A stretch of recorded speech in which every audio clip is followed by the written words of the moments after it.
E aí, pessoal, tudo bom? Bem, mais um estudo aí pra gente. Vamos falar um pouquinho sobre crer ou não crer. E o que? Crer na palavra de Deus, na Bíblia. Será que você pode crer nela? Será que ela é realmente a palavra de Deus, como eu acabei de dizer? Então, nesse estudo hoje, gente, a gente vai falar um pouco sobre esse assunto tão polêmico às vezes entre as pessoas. Entre o ateísmo e algumas pessoas aí que não acreditam na palavra de Deus. Ou não acreditam na Bíblia. Bíblia Sagrada. Será que esse livro, a Bíblia, realmente é digna de confiança? Será que ela é digna de ser chamada a palavra de Deus, ou do próprio Criador?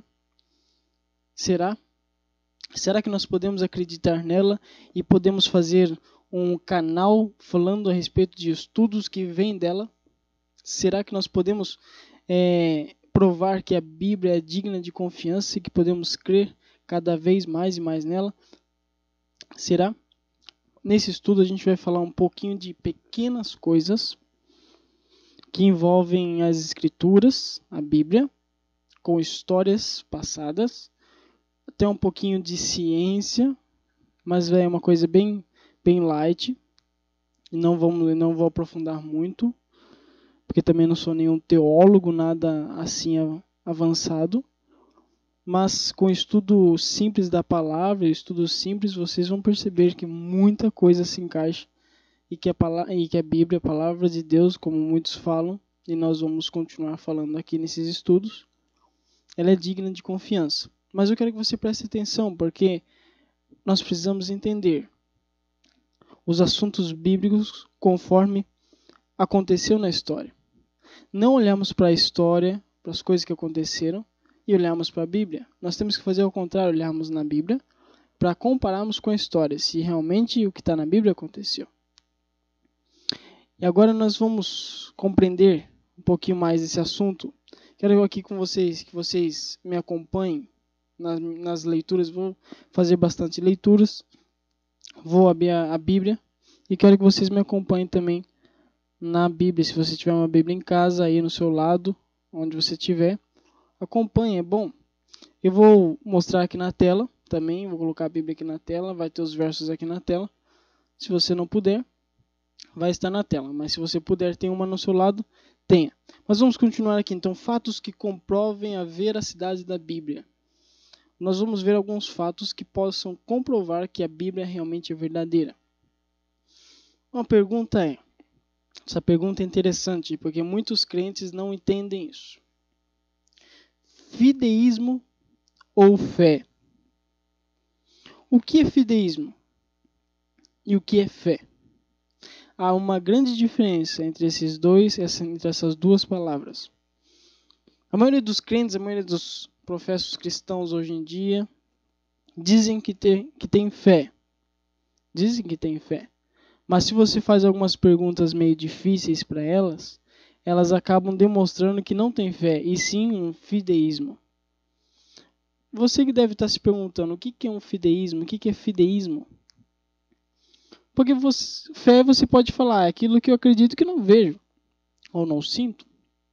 Você pode dizer isso, aquilo que eu não consigo ver, mas a gente às vezes sente, né, mas a gente não consegue ver. Mas o que é fideísmo? Eu separei aqui, pessoal, vou até minimizar aqui, vocês me dão uma licença. Eu separei aqui, vamos entrar aqui dentro no Google, e vamos pesquisar aqui no Google o que é fideísmo. Eu estou aqui com vocês, ó, nós vamos entrar no dicionário aqui, ó. Dicionário português online. Aqui, ó. Entrei nele já. Eu uso muito esse aqui, ó. É um moderno dicionário da língua portuguesa. Ele é online. Eu uso bastante ele. Ele é bom. Tem bastante coisa aqui explicando as palavras de modo bem nítido. Aqui, ó. Fideísmo. É o jeito que estava lá, né? Fideísmo. Já dei uma pesquisada também. Vamos ver? Olha que interessante. Fideísmo. Doutrina segundo a qual as verdades metafísicas, morais e religiosas são acessíveis apenas mediante a fé e não mediante a razão. Vocês estão entendendo agora? Percebem esse finalzinho aqui, ó. Fideísmo é o quê? É eu crer nas verdades, tanto morais, religiosas, metafísicas. Eu crer que aquilo existe, mas apenas mediante a minha fé e não mediante a razão.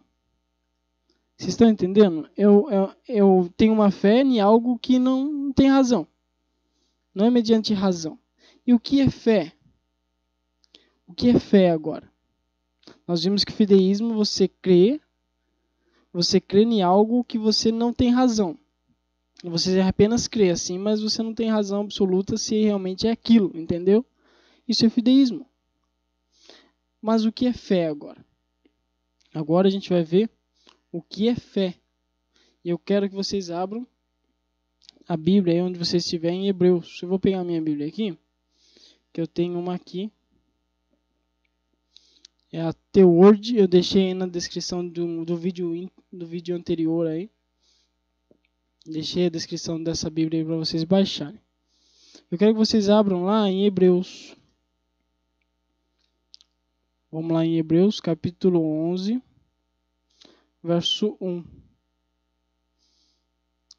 Ora, a fé é o firme fundamento das coisas que se esperam e a prova das coisas que não se veem. Isso é o firme fundamento. Eu tenho razão daquilo que eu creio. Eu tenho prova das coisas. Vocês estão entendendo? Fé não é fideísmo. A fé é bíblica, tá bom? Desculpa aí, falei errado. Mas a fé bíblica, da Bíblia, que a Bíblia fala, para nós termos a fé, para nós termos fé, é uma fé com razão, com provas, com fundamento.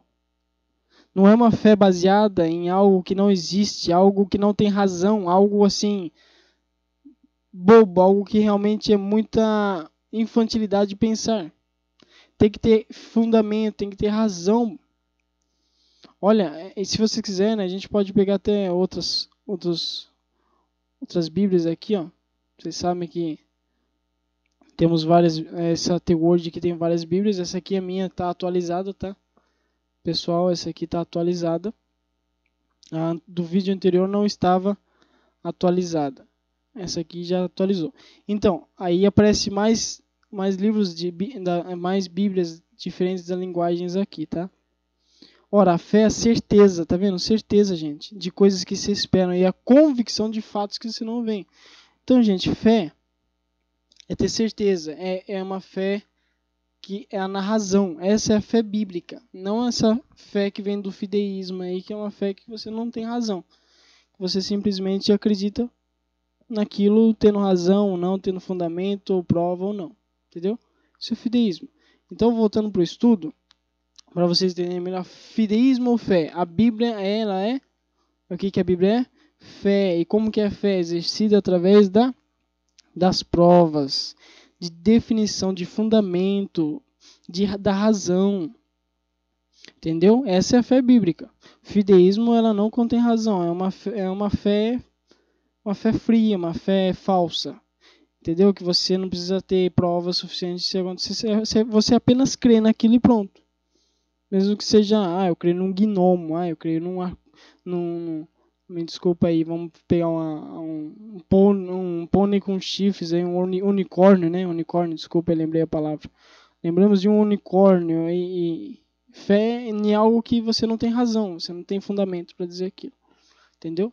Fideísmo é isso. E fé, como eu já expliquei para vocês, é a fé bíblica, que nós lemos lá em Hebreus 11, verso 1.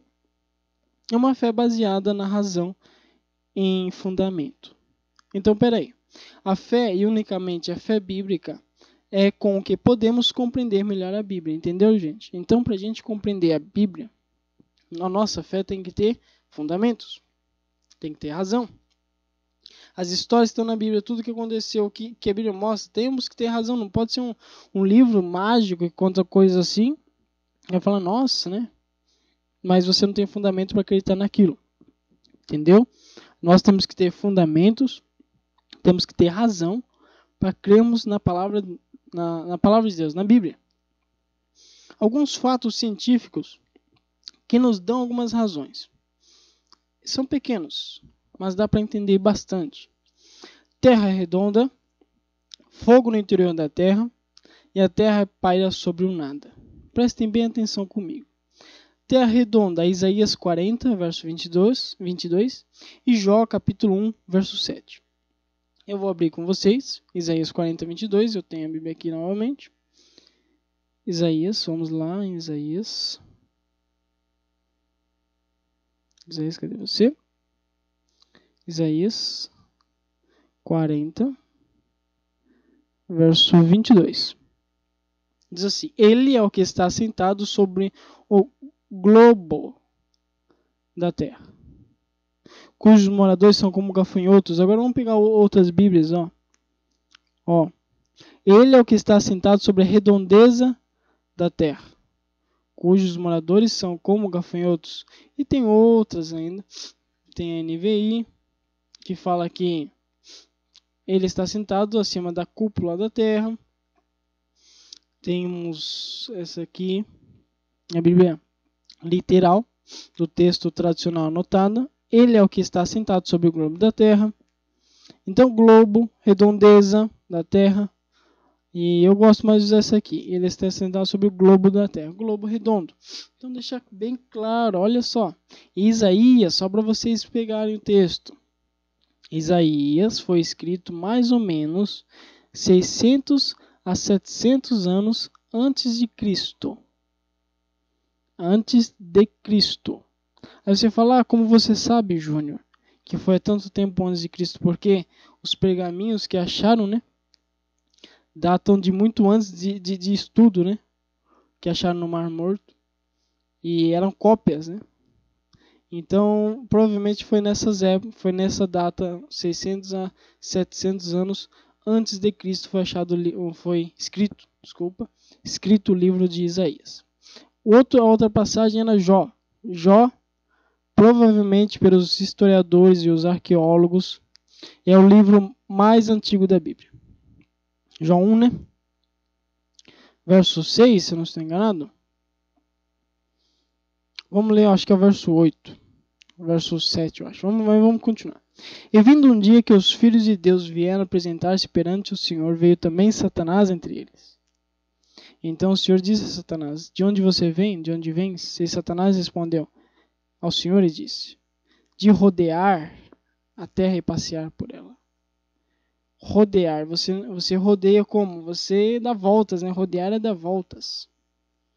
Dá voltas. Aí, de onde vens? Respondeu o Senhor: De correr de uma para outra parte através da terra e passear por cima e por baixo, para baixo através dela. Aqui em outras versões. De onde vens? Aqui ele fala de rodear novamente. Aqui ele fala de rodear. Estive dando uma volta pela terra. Então o que nós podemos entender é que a terra era redonda conforme Isaías e conforme Jó. Que o próprio Satanás aqui ele fala que andou rodeando, né? Rodeando a terra, dando voltas nela. Então, a terra é redonda, deixada bem clara na Bíblia muito tempo antes de Cristo. Olha que interessante. Hoje para você, esta afirmação parece não ter muita relevância. Mas nos tempos antigos, ninguém sabia exatamente como era a Terra. As diversas civilizações mundiais em diferentes épocas sempre criam de forma variada a Terra como um enorme baú. Sabiam disso, gente? Olha que interessante. Ideia defendida por, vejam só, um religioso, o monge Cosmas Indicopleustes, nome estranho, né? Escreveu no ano 547 d.C. o livro chamado Topografia Cristã, onde expunha sua visão geográfica do mundo como um grande baú baseado em interpretação literais da Bíblia e ridicularizava a ideia pagã de uma terra redonda. Olha só, hein? Olha aí o que ele achava da terra como era, né? Um baú. Tá vendo só? era chamada como se fosse um baú. E a terra lá dentro e ia no baú. Isso que ele achava, né? Outras civilizações, incluindo europeias ou mesmo a chinesa, imaginando uma terra plana. Os chineses só passaram a discutir a hipótese de a Terra ser redonda no início do século XVII, se eu não estou enganado. Muitos acreditavam que se os navios se afastassem muito da costa, cairiam na borda da Terra ao atingir o horizonte. Olha só, eles acreditavam que se os navios se afastassem muito da costa, cairiam da borda da Terra ao atingir o horizonte. Olha que interessante. Eles achavam que a Terra era quadrada, então, né? Porque podia cair. Então eles achavam que a Terra era mais ou menos dessa forma. Isso depois de Cristo, vocês viram, né?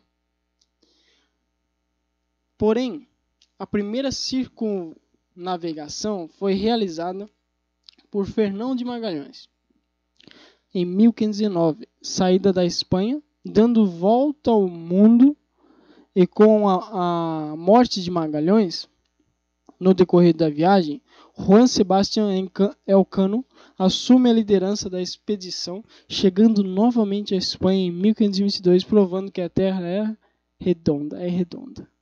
Olha a viagem que ele fez, a viagem de Magalhães aí. Saindo da Espanha, né, veio para cá, foi, aí voltou por outro lado e voltou para a Espanha. Então ele deu uma volta no mundo provando que a Terra era redonda, ela dava voltas. Dessa forma. Como nós podemos tirar as fotos hoje, né? Porque o homem indo para o espaço, ele realmente vê que a Terra é redonda. Dessa forma. Fogo no interior da Terra. Vamos abrir a Bíblia? Que esse é outra parte aí das provas científicas. Vamos ver lá então. Jó 28, verso 5. Deixa eu pegar minha Bíblia aqui. Só um minuto. Deixa eu pegar aqui então. Jó 28, verso 5, né? Vamos lá. Jó 28, versículo 5. Diz assim: por cima deles a terra produz trigo e por baixo está toda rasgada e esmigalhada. Olha. Você fala, mas o que tem a ver, né? Vamos ver outras versões? Olha isso aqui. A terra, de onde procede o pão, embaixo é revolvida como por fogo. Em palavras ou não, destruída, toda rasgada, toda destruída embaixo, porque o fogo realmente ele não deixa nada legal, né? Ele destrói. Outra versão. Da terra procede o pão, mas embaixo é revolvida como por fogo. Essa é a versão João Ferreira de Almeida, revista e atualizada. Essa também é uma revista atualizada. Quanto à terra, dela procede pão, mas por baixo é revolvida como por fogo. Essa é aquela Bíblia literal. Da terra procede o pão, mas por baixo é revolvida como por fogo. Vamos ver a Bíblia católica, que tem aqui também. A terra que dá o pão, por baixo é devorada pelo fogo. Então, dá para ver bem claramente que Jó fala que embaixo da terra tem fogo, envolvido com fogo. E olha que interessante, gente, acompanhem comigo aqui. É um conhecimento básico das geociências, que há um ardente lago de fogo debaixo da terra onde estamos. Porém, até o século XIX, as pessoas consideravam as palavras de Deus de que há um lago de fogo dentro da terra como um absurdo. Isso é um absurdo. Isso porque a estrutura interna da Terra ela foi descoberta no século XX. Olha aqui, temos alguns vamos dizer, cientistas aí, né? Essa é a melhor palavra. Geofísico aí, ó. Andrei Mohorowski, nome estranho, mas vamos tentar ler aí. Descobriu o manto em 1905 por meio de ondas sísmicas. O geofísico Benno Gutenberg ele descobriu o núcleo externo na Terra em 1930.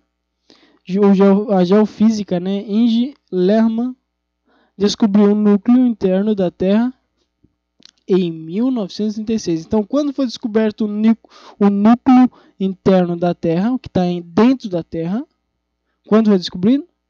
Em 1936.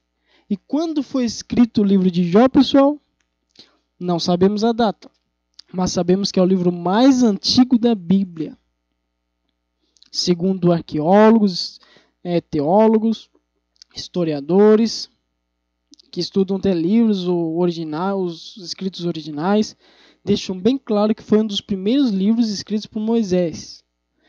E como já sabia que tinha fogo debaixo da terra. A mesma pergunta eu faço a questão de Isaías. Como Isaías, 600, 700 anos antes de Cristo, sabia que a terra era redonda? Como? Jó também já falava, né? Satanás rodear a terra. Aqui, ó, fogo no interior, núcleo da terra, esse aqui, ó. Se vocês querem saber, esse é o núcleo da terra. Isso aqui, ó. Fogo. Foi descoberto. Em que ano? 1936. A terra paira sobre o nada. Vamos prosseguirmos, né? Senão a gente fica só em um assunto. Vamos lá. Jó 26, verso 7. Vamos abrir a Bíblia novamente. Aqui a gente abre na hora. Jó 26, verso 7. A gente pode voltar um pouquinho aqui, então a gente volta aqui. Ó. Aqui eu acho que volta o verso por verso. Vamos ver se a gente volta o capítulo aqui. Aqui o livro. Não, vamos ter que vir aqui mesmo. Então. Tô aprendendo ainda a mexer. Eu mexo muito pouco nessa Bíblia, mas a gente vai pegar mais o conhecimento. É 23, verso 7, né? Se eu não estou enganado. Deixa eu ver aqui mesmo. 26, verso 7. Desculpa. Vamos lá, Jó 26, verso 7. Jó 26, verso 7. O norte estende sobre o vazio, suspende a terra sobre o nada. Isso aqui, só para vocês terem ideia, é Jó, porém respondeu e disse. Jó estava falando com quem aqui? Estava falando com alguns amigos dele, e respondendo para aqueles amigos que Deus faz muitas coisas, todas as coisas. E nisso Jó respondeu e disse que Deus faz a terra ficar suspensa sobre o nada. Olha só, Jó, hein? Aqui mais outra versão, outra tradução da Bíblia, né? Ele estende o norte sobre o vazio e faz parar a terra sobre o nada. Ele estende o norte sobre o vazio, suspende a terra sobre o nada. O norte estende sobre o vazio e suspende a terra sobre o nada. Vamos ver a viva aqui. Deus estende o céu sobre o espaço vazio e faz a terra flutuar sobre o nada. A linguagem de hoje. Deus estende o céu sobre o vazio e suspende a terra por cima do nada. Gente, ele estende o norte sobre o vazio e suspende a terra sobre o nada. Gente, isso é claro. Não tem como. A Bíblia, Jó, primeiro, um dos livros mais antigos da Bíblia, já falava que a terra pairava sobre o nada. E sabe o que as pessoas antigas achavam nas histórias e até as mitologias aí? Olha que interessante. Os hindus, vamos falar um pouco dos hindus, eles acreditavam que 4 elefantes sustentavam a terra e nisso embaixo de uma tartaruga gigante. Eu peguei até uma foto aqui, pesquisei. Eles achavam isso e na verdade é isso aqui, né? Ela está suspensa sobre o nada. Mas eles achavam que era dessa forma aqui. Né? Aqui é o planeta Terra.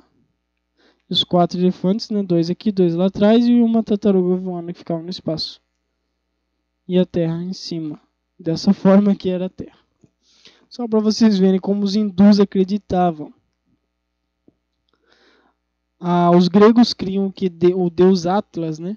Carregava o mundo nas costas. Até hoje, né, se você pegar um globo, você vai falar, cadê um Atlas?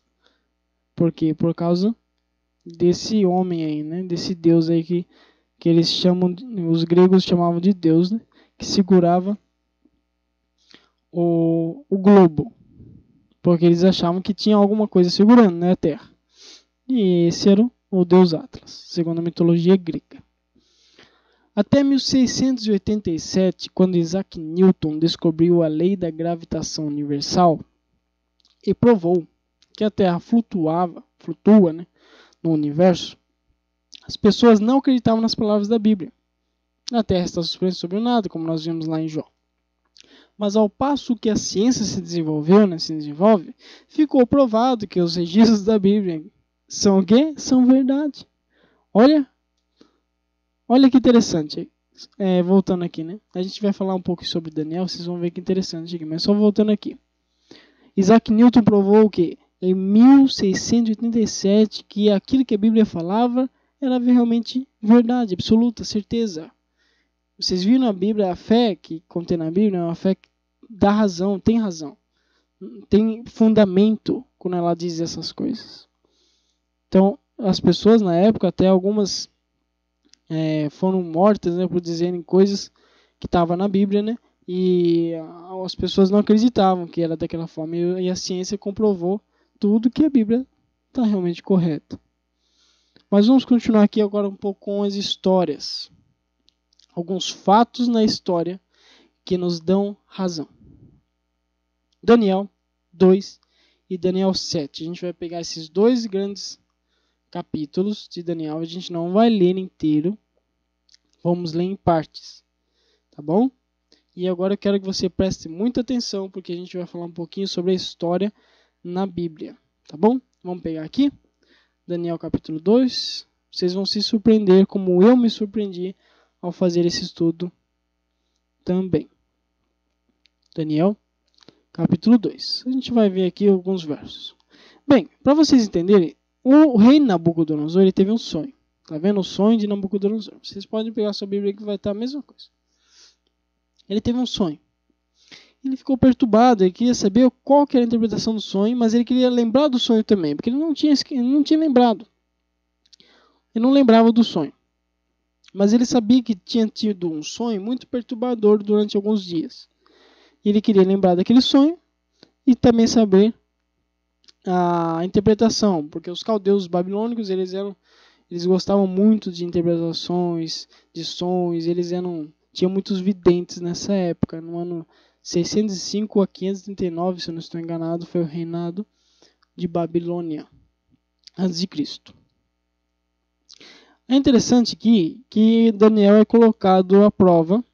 Aqui, ó. E Daniel entrou e pediu ao rei, ele disse tempo, né, para lhe dar a interpretação, no verso 16. Aí, ele pede misericórdia ao Deus do céu, e o segredo, então foi revelado o segredo a Daniel numa visão à noite. Deus deu a Daniel o segredo do sonho, a visão, né? O sonho, a interpretação do sonho. Aí, Daniel interpreta o sonho. Aí, vamos ver um pouquinho aqui mais para frente. Aqui, respondeu Daniel na presença do rei. Vamos ver aqui. Mas há um Deus no céu, qual revela, tá. Estando tu, agora ele começa a dizer o sonho. Estando tu, ó rei, na tua cama, verso 29, tá? Daniel 2, verso 29. Estando na tua cama, subiram os teus pensamentos ao que há de ser depois disto. Percebe? Ao que há de ser depois disto. Aquele, pois, que revela os segredos, fez saber o que há de ser, que vai acontecer, em algumas outras versões. A mim me foi revelado esse segredo, não porque haja em mim sabedoria, né? Aqui, no verso 31, diz assim: Tu, reis, estava vendo, eis que uma grande estátua, essa estátua, que era grande, cujo esplendor era excelente, estava em pé diante de ti, vista e terrível. Aí ele começa a dizer como que era a estátua. Era uma estátua grande, terrível, muito grande. E feia, pelo jeito, não era tão bonita. A cabeça daquela estátua era de ouro fino. O seu peito e seus braços de prata. E o seu ventre e suas coxas de cobre. As pernas de ferro e os seus pés em parte de ferro e em parte de barro. Estava vendo isso quando uma pedra foi cortada sem mão, a qual feriu a estátua nos pés de ferro e de barro, e os esmiuçou, ou quebrou, destruiu. Então fui juntamente esmiuçado o ferro, o barro, o cobre, a prata, o ouro, tudo, né? Foi destruído. A estátua inteira se quebrou, quando foi atingida essa pedra nos pés dela, os quais se fizeram como uma pagana de eiras no estio, e o vento os levou, e não se achou lugar algum para eles. Mas a pedra que caiu na estátua, inferiu a estátua, se fez um grande monte e encheu toda a terra. Olha só. Olha o sonho que ele teve. Olha, esse foi o sonho que Nabucodonosor teve, um rei pagão. Foi mais ou menos dessa forma aí, pessoal. Não sei se dá para vocês verem os pés aí, mas os pés estão aí embaixo. Quer ver? Deixa eu pegar aqui para vocês verem os pés aqui. Tá aqui embaixo, porque eu acho que está cortando aqui embaixo o vídeo.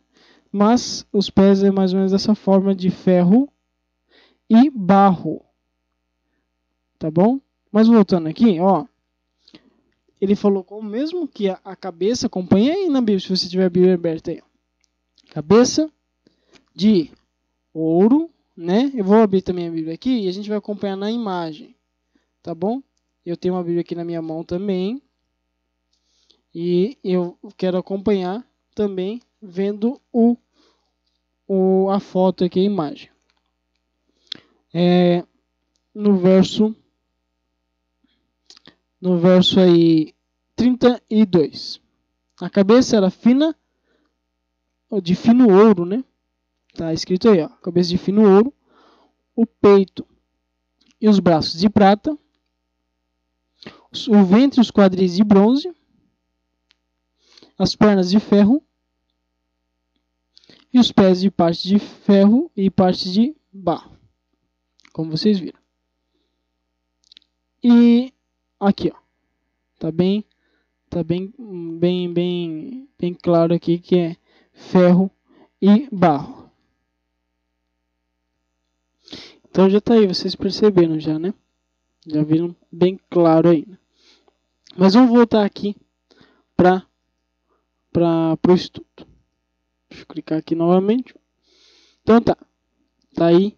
Essa é a visão que Nabucodonosor teve. Dessa forma. Ilustrado, né? Não sei se era dessa forma que a estátua estava, a gente não sabe. Mas era dessa forma. E depois veio uma pedra, como vocês viram, e destruiu a estátua. A pedra cai bem nos pés e destrói toda a estátua, porque a estátua se quebra, se cai toda, destrói todo conforme o impacto da pedra. Agora a gente vai voltar para a Bíblia e vamos ver o que significa isso tudo. Por quê? Será que tem um simbolismo, alguma revelação através disso? Vamos ver? Vamos continuar aqui então. Vamos ver aqui no verso 38. Aqui. Onde quer que habitem filhos, tá. No finalzinho, isso é Daniel falando para o rei, hein? Lembram disso? Tu és a cabeça de ouro. Quem é a cabeça de ouro? Quem é, pessoal? Quem é, gente? É o rei da Babilônia. É a Babilônia, o rei e seu reinado. Ele é a cabeça de ouro. Por quê? Como que é o reinado? Porque é o que diz o verso 39. Depois de ti se levantará outro reino, inferior ao teu, e um terceiro de metal, o qual terá o domínio sobre a terra. Então vocês percebem? Então é o que? Esses metais aqui, vamos voltar para lá. Esses metais, o ouro. Opa, desculpa. Mas a gente vai ver. Próximo vídeo. O ouro aqui. A prata. O bronze. O ferro. E depois os pés de ferro e barro. São reinos. E nós vamos ver aqui, como vocês viram aí um slide.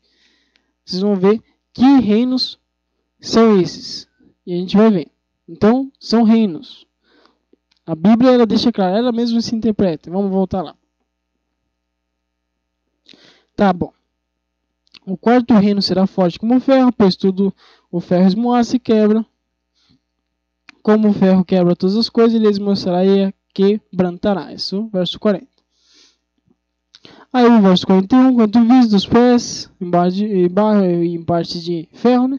Isso será um reino dividido, Contudo, haverá nele alguma coisa firme do ferro e outra coisa misturada com barro que não será muito forte, né? Vamos ver aqui, ó. Aqui o verso 42 fala isso, ó. E como os ateus eram de parte de ferro e parte de barro, assim, por outra parte o reino será forte e por outra será frágil, não vai ser muito forte. Aí o 43 fala assim: quanto ao que visa o ferro misturado com o barro do lodo, misturação com semente humana, mas não se ligarão um ao outro. Uns falam, em outras versões, falam casamentos. Quer ver? Ó? Deixa eu achar aqui. Ó.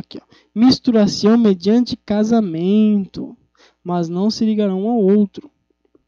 Isso está falando dos pés, né? Um reino que será dividido. Vão tentar se misturar esses reinos mediante casamentos, mas não vão conseguir se unir. Aqui também fala casamento. Nós vamos voltar nesse aqui que eu gosto dessa tradução. Bem, gente, para a gente entender qual agora era o reinado, a Babilônia dominou de 605 a 539 a.C. A gente vai ver essas datas certinhas aqui, eu vou mostrar para vocês. Mas depois de Babilônia, quem dominou? Quem dominou? Vamos ver, a Bíblia responde também. E depois a história deixa isso claro também, né? A história também fala sobre isso. Vamos aqui um pouquinho para frente. Em Daniel, capítulo 5, se eu não estou enganado. Vamos lá. Vamos em Daniel, capítulo 5, o versículo 30 e 31. Naquela mesma noite foi morto Belsazar, rei dos caldeus. Caldeus são dos babilônicos, rei da Babilônia. E Dário, o Medo, ocupou o reino, na idade de 62 anos. Agora, o 6, verso 28. O Medo, Dário, o Medo, ocupou o reino. Agora o 6, verso 28. Este Daniel, pois, prosperou no reinado de Dário e no reinado de Ciro, o persa. Então, o que a gente percebe aqui? Que o reinado depois de Babilônia foi dos medos e dos persas. Vocês lembram? Daniel 2, lá no capítulo 2 de Daniel, no versículo 39, diz que seria um reino inferior ao de Babilônia. E os medos e persas realmente foram inferiores, mas dominaram e conquistaram a Babilônia. E eles eram simbolizados pela prata. Vocês lembram? O braço de prata. Olha só. É interessante vocês prestem atenção. 2 braços, medos e persas, revestido todo de prata. Estão unidos os braços, mas cada um tem seu lado, né? Os medos e persas. São os 2 braços e o peito ali de prata. São fortes. Bem, continuando. Depois dos medos e persas, quem apareceu? Vamos lá na Bíblia novamente, porque a Bíblia também fala. Vamos em Daniel 8 agora. Se eu não estou enganado, vamos em Daniel 8. Vamos abrir lá. Daniel 8, o verso 20 e 21. Aquele carneiro que viste com 2 pontas são os reis da Média e da Pérsia. Esse aqui é um sonho, é uma visão que Daniel teve. A gente não vai falar sobre isso, tá bom? Eu só estou pegando esse verso para a gente ver aqui que os medos e persas são lembrados. E depois fala o quê? Mas o bode peludo é o rei da Grécia. E a ponta grande que tinha entre os olhos é o rei primeiro, é o primeiro rei. Então, quem foi o primeiro rei da Grécia, o imperador que realmente dominou sobre a Grécia, foi Alexandre o Grande. Foi vamos dizer assim, o primeiro que deu destaque, né? Dos gregos foi Alexandre o Grande. Então, gente, depois dos medos e persas, já vimos o que a Grécia aparecendo aqui na Bíblia. Vocês estão vendo? E quem realmente veio e dominou depois dos medos e persas foram os gregos. Eles dominaram de 539 a 331, se eu não estou enganado. A gente vai falar um pouquinho sobre isso. E depois da Grécia, quem dominou o mundo, quem dominou a terra depois dos gregos? Quem foi que dominou?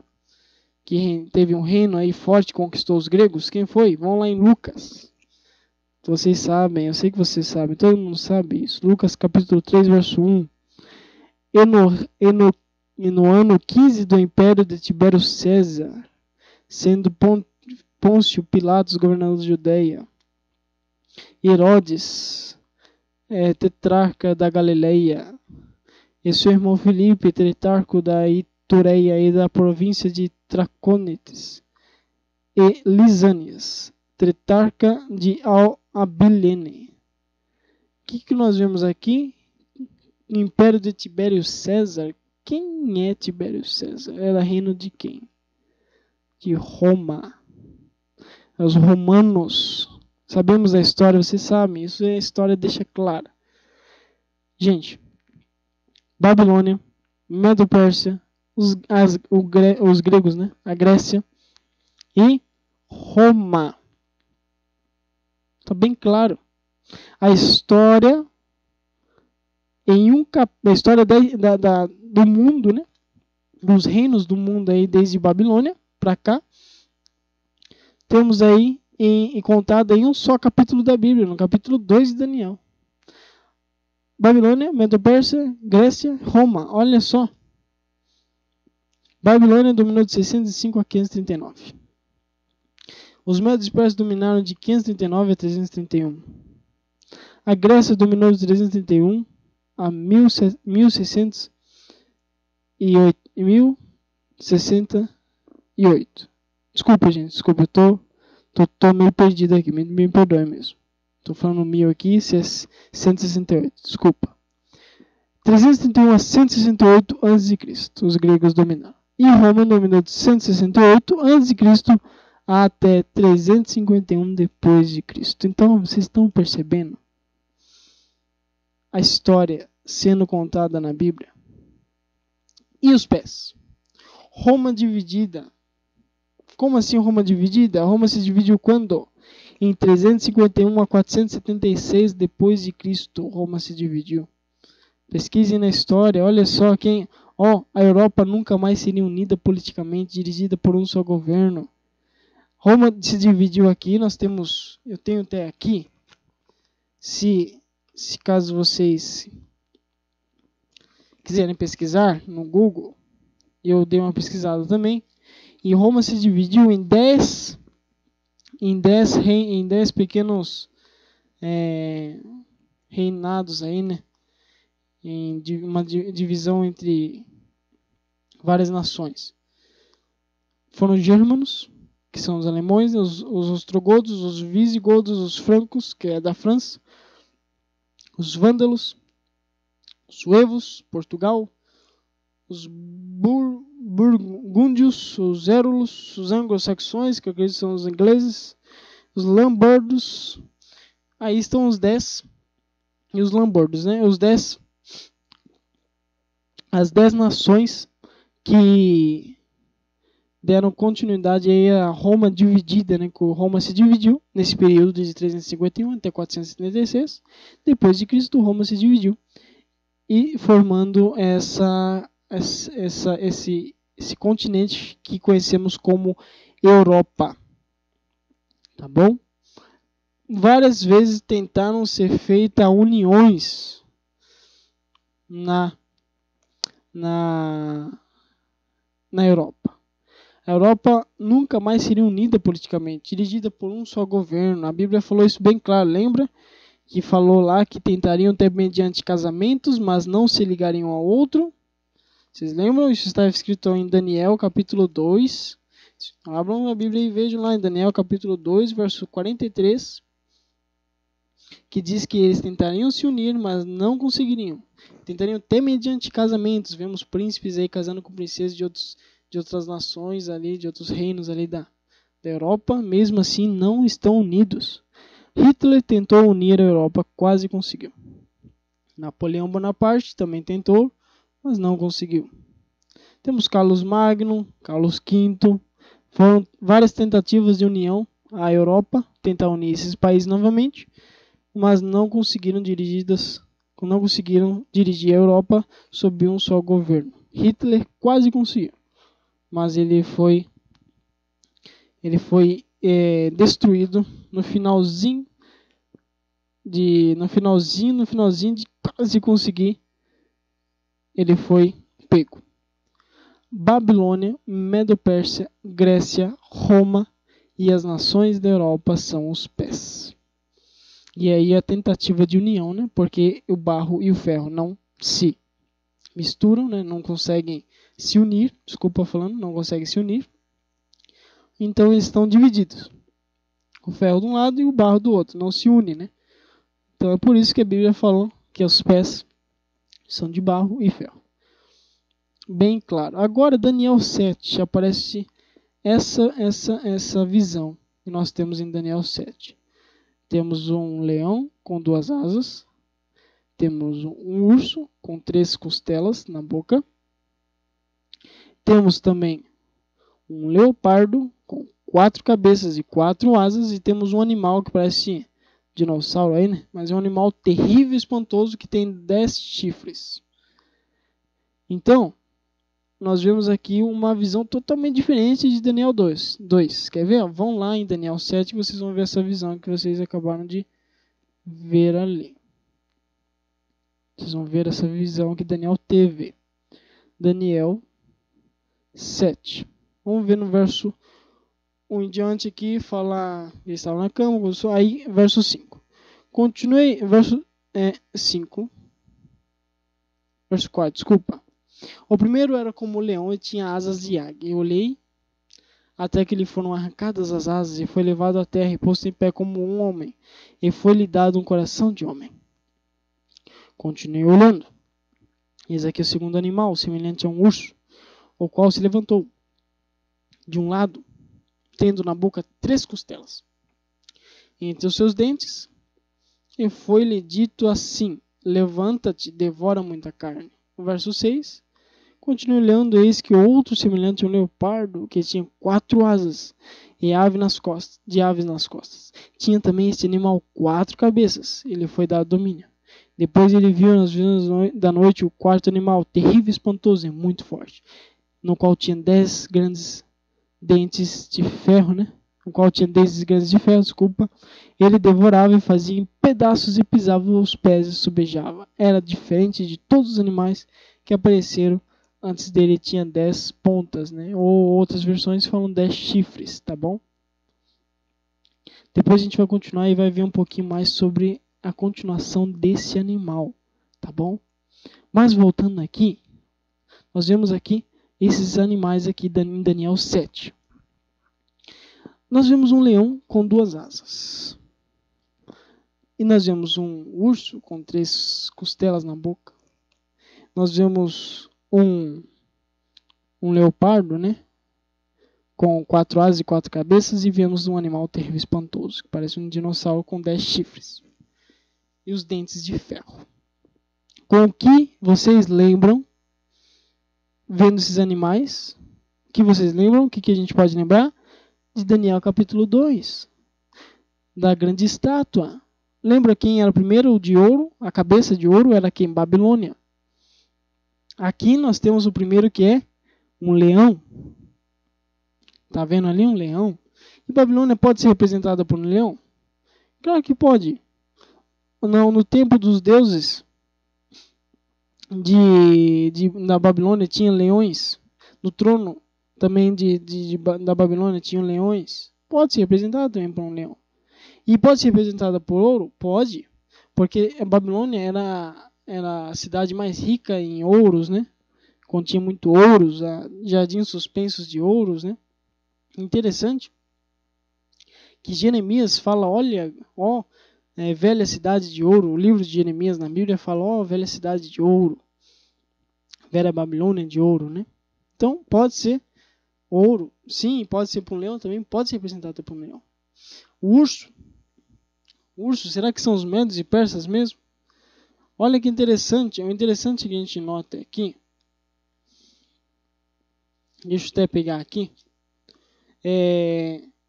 Essas 3 costelas, para vocês verem o que é essas 3 costelas. Porque se for os Medos e Persas, mas por que essas 3 costelas? Se a gente falar, se você for ver Daniel 7 e for ver na história, essas 3 costelas são os reinos que os Medos e Persas tiveram que destruir, que devorar para conquistar a Babilônia. Quais foram? Foram Lídia e o Egito. Sendo assim, com a Babilônia junto, né? Para conquistar o reino do mundo. Eu falei errado, tá? Para conquistar o reino do mundo, o reino de todo mundo, os Medos e Persas destruíram a Lídia, o Egito e a Babilônia. Podem pesquisar isso, que isso é claro. É história. Então, podemos crer, através da Bíblia, que esse ursão, com uma pata levantada, significa que é os Medos e Persas, porque os Medos não eram muito fortes, os persas eram mais fortes. Vocês estão entendendo? Porque é uma pata meio que levantada. E 3 costelas na boca, porque ele destruiu Lídia, o Egito e a Babilônia para conquistar o reino no mundo. A questão da parte levantada ali, você vê no verso 5 do capítulo 7 de Daniel, você vê assim, que diz assim, o qual se levantou sobre um dos seus lados. Então você percebe que um dos seus lados está meio que levantado. Capítulo 7, verso 5 de Daniel, você vê isso, tá bom? Sobre a pata. Mas vamos continuar aqui, o leopardo, que é o terceiro, que são os gregos, né, a Grécia, conforme Daniel 2. Estamos indo por esse paralelo, tá bom? Daniel 2, nós vemos então os gregos ali sendo o prata, né? A prata não, o bronze, desculpa, o bronze.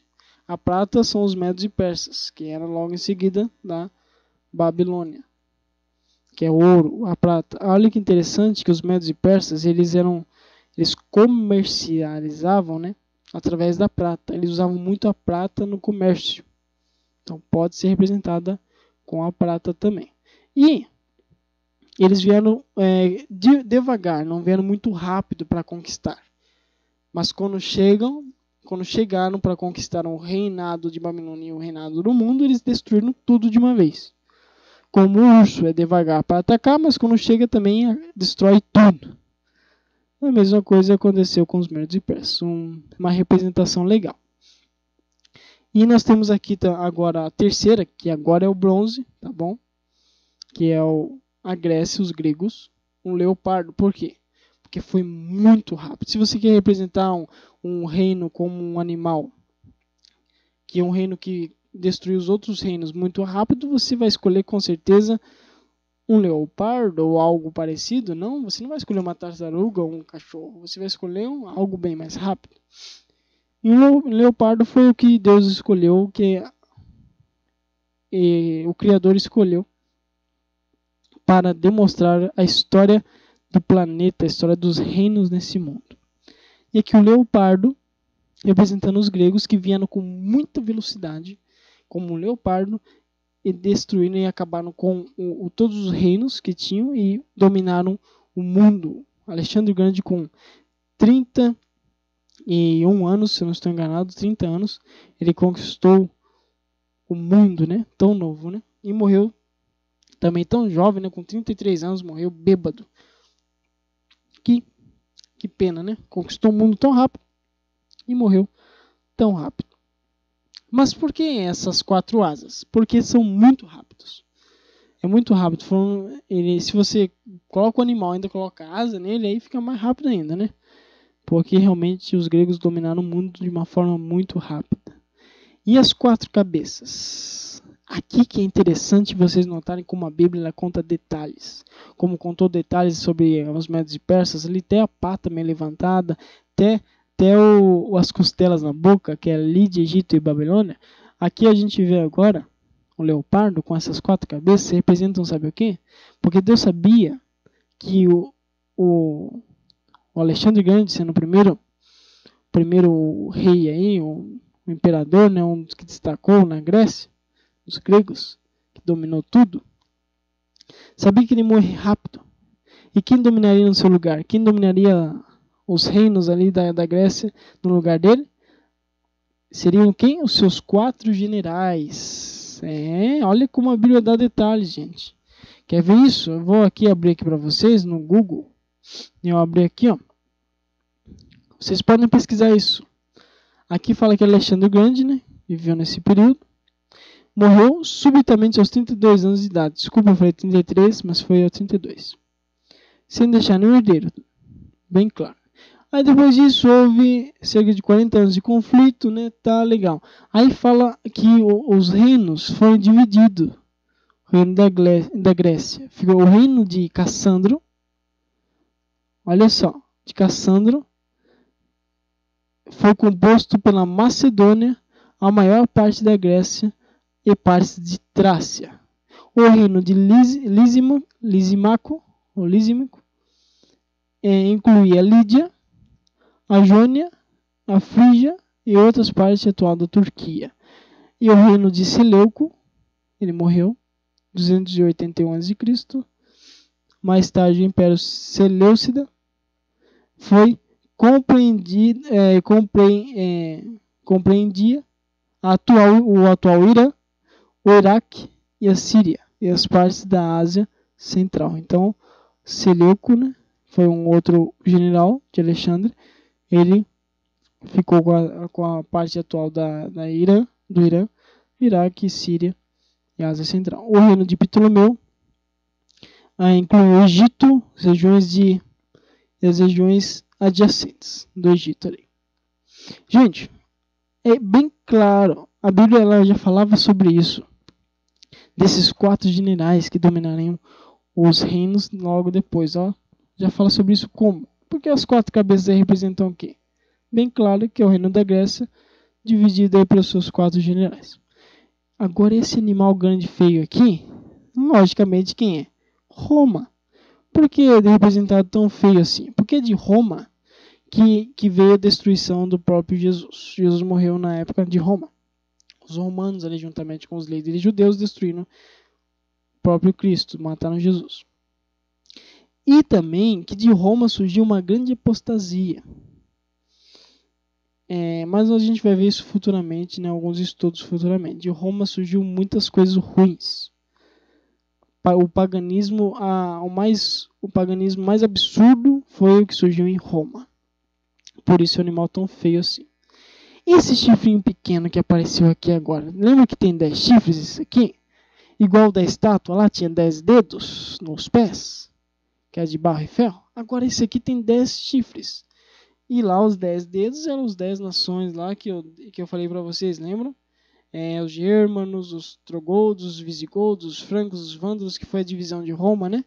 Que se formou a Europa. Aqui nós temos agora os 10 chifres, não é 10 dedos, é 10 chifres. Que também é a divisão de Roma e a Europa aqui. Mas aparece um chifrinho pequeno agora, quer ver? Vamos lá em Daniel, só para vocês verem como a Bíblia é fantástica. Daniel aqui, 7.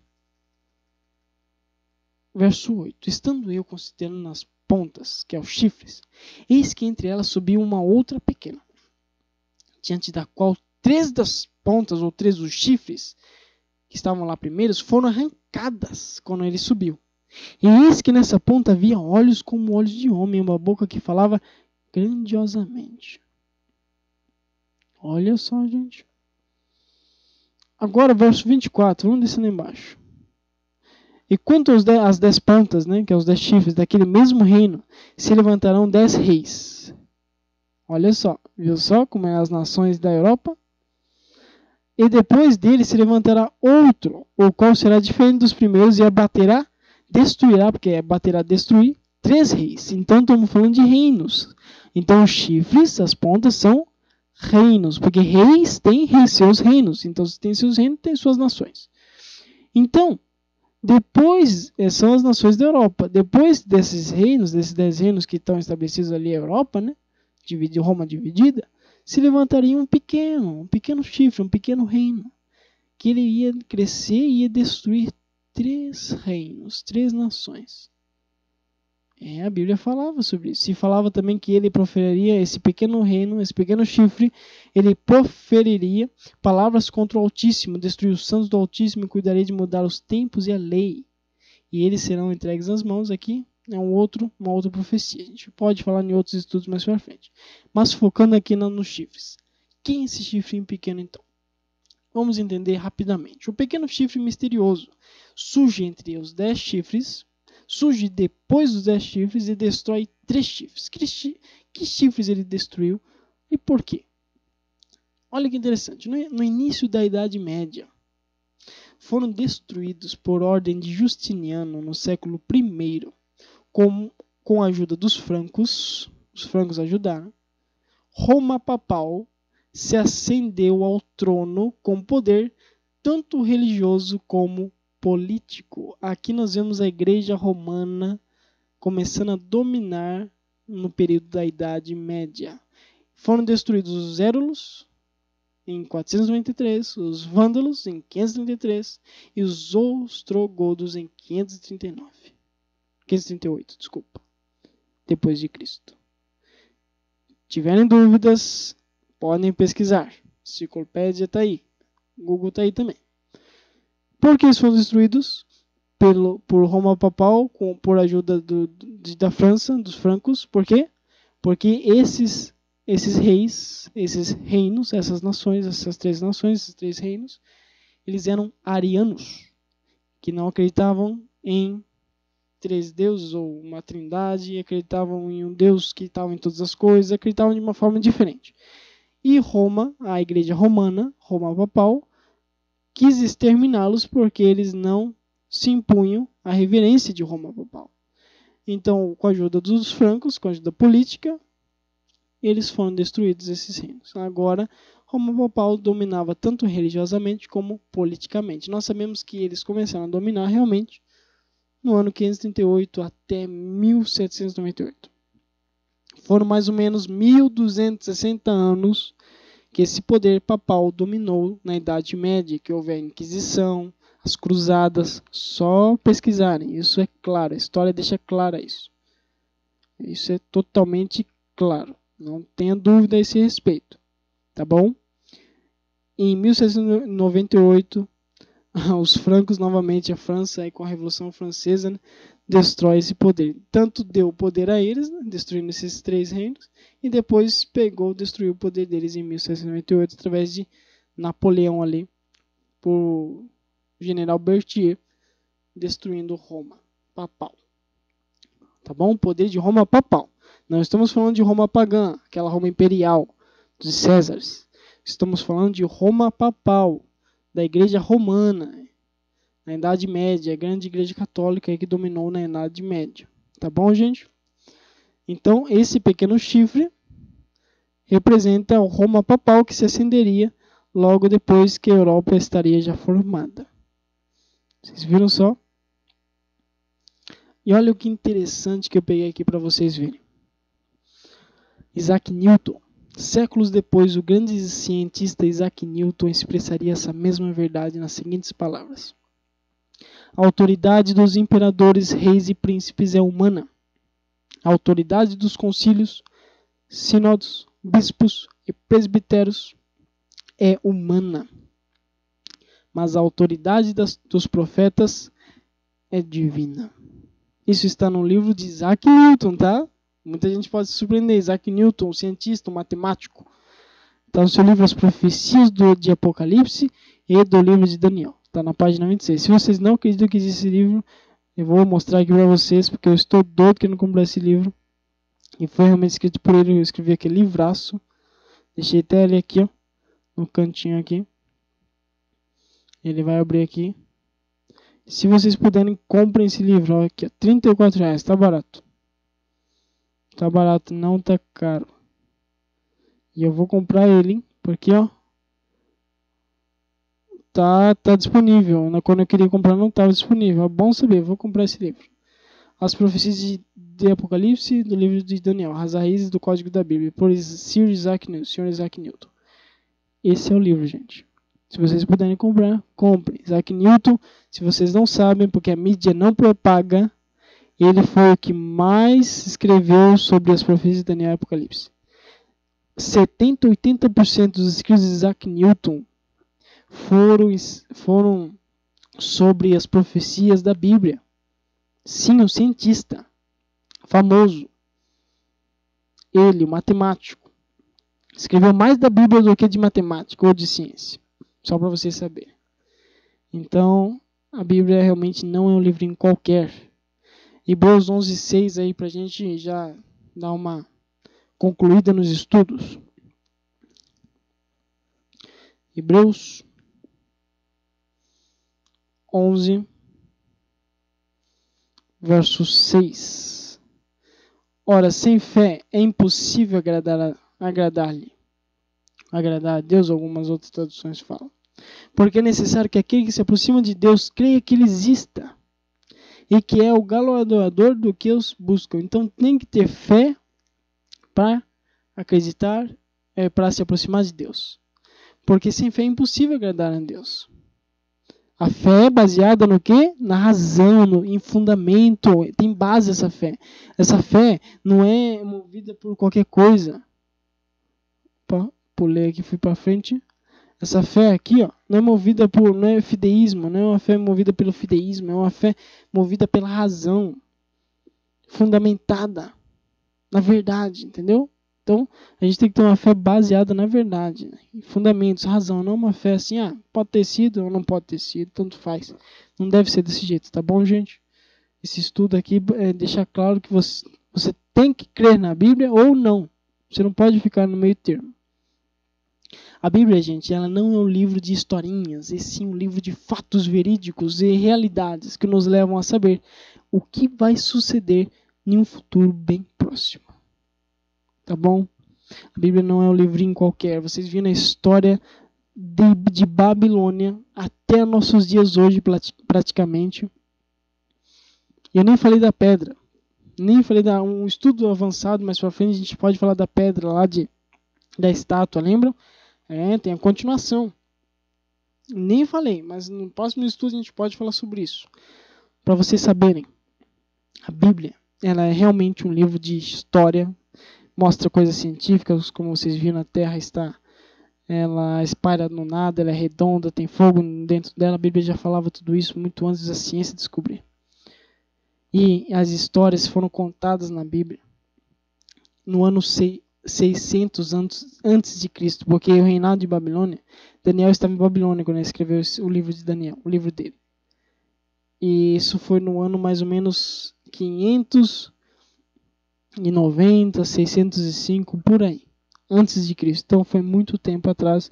E Roma foi surgir lá em 168, né? Antes de Cristo. Então foi bem depois. Você sabe que antes de Cristo é degredindo, né, os anos. Sabem disso, né? Vai degredindo os anos antes de Cristo, depois de Cristo vai aumentando, né, os anos. Então, gente, a história ela confirma na Bíblia, e a Bíblia confirma a história. Então nós podemos acreditar, podemos crer na Bíblia, podemos. E eu nem peguei mais, tem muitos mais versos. Se a gente pegar Daniel 8, a gente vai ver também as histórias dos reinos, juntamente na época da Grécia em diante. Nós pegamos Daniel 11, também vamos ver. Se a gente pegar Apocalipse 11, a gente vai ver a época das cruzadas, a época da Inquisição, na Idade Média. Vocês vão ver detalhes ali. Então, é estudos que a gente pode fazer mais para frente, tá, pessoal? Será, então, que a Bíblia realmente é a revelação de um Deus Criador para toda a humanidade? Será?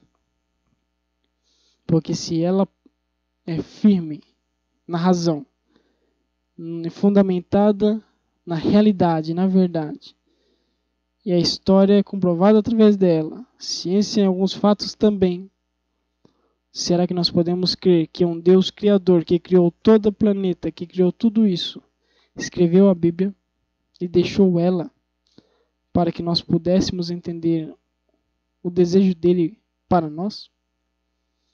Podemos crer nisso? O próximo estudo vamos falar um pouco sobre a revelação das Escrituras. como é essa questão, se podemos acreditar tanto no Antigo como no Novo, e vamos ver detalhes a respeito da Bíblia como revelação divina ou não. Um abraço, galera, e lembre-se, não só de pão viverá o homem, mas de toda palavra que procede da boca de Deus. Continue estudando esse livro, creiam nele. Vocês viram? Realmente não é um livro qualquer.